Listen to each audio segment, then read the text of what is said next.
పసుపు రైతులకు మద్దతు ధర ఇప్పించాలి, దళారీ వ్యవస్థను రూపుమాపాలి అంటూ హైదరాబాద్ ఉప్పల్ స్టేడియంలో ఇటీవల జరిగిన ఐపీఎల్ మ్యాచ్లో సేవ్ గ్లోబల్ ఫార్మర్స్ టీం ప్రదర్శనలకు మంచి స్పందన వచ్చింది.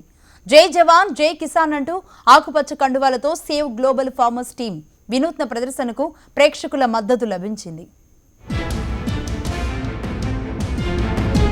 రైతు సంక్షేమం కోసం, రైతు ఆత్మహత్యలను నివారించడం కోసం పంటలకు మద్దతు ధర ఇవ్వాలంటూ సేవ్ గ్లోబల్ ఫార్మర్స్ టీం తరచూ వినూత్న రీతిలో కార్యక్రమాలు చేపడుతూనే ఉంది. ఇప్పటికే ఈ టీం పుట్టినరోజున కౌలు రైతు ఛాలెంజ్, పసుపు రైతు కోసం ఆన్లైన్ సంతకాలు వంటి కార్యక్రమాలు చేపట్టింది. తాజాగా save global farmers team Hyderabad Uppal స్టేడియంలో జరిగిన ఐపీఎల్ మ్యాచ్లో ఆకుపచ్చ కండువాలతో వినూత్న ప్రదర్శనలు ఇచ్చింది. 60 సంవత్సరాలు పైబడిన ప్రతి రైతుకి, తెలంగాణలో ప్రతి రైతులకి పెన్షన్ రూపంలో ప్రతి నెల 5,000 రూపాయలు కేటాయించాలని చెప్పేసి ఈ యొక్క డిమాండ్ ప్రభుత్వం చేరడానికి కోసం ఈరోజు మేము ఐపీఎల్ మా యొక్క నినాదం చెప్పడం జరిగింది.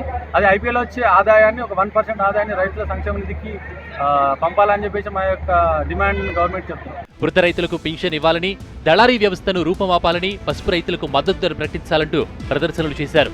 జై జవాన్ జై కిసాన్ అంటూ వారు చేసిన నినాదంతో స్టేడియం హోరెత్తిపోయింది. రైతు సంక్షేమం కోసం ఐపీఎల్కు వచ్చే ఆదాయంలో 1% ఆదాయం వృద్ధ రైతులకు చెందేలా చర్యలు చూడాలని, దీనికోసం క్రికెట్ సంఘాలు ముందుకు రావాలని వారు డిమాండ్ చేస్తున్నారు. ఉప్పల్ స్టేడియంలో నిర్వహించిన ప్రదర్శనలో తెలంగాణ కన్వీనర్ ఆకుల మోహర్, వైస్ ప్రెసిడెంట్ శ్రవణ్లతో పాటు 30 మంది సభ్యులు ఆకుపచ్చ రుమాళ్లతో ప్రదర్శనలు ఇచ్చి అందరినీ ఆకర్షించారు. వీరు కోరుతున్న విధంగా క్రికెట్ సంఘాలు కూడా ముందుకు వచ్చి రైతులను ఆదుకోవాలని ప్రేక్షకులు, ప్రజలు ఆశిస్తున్నారు.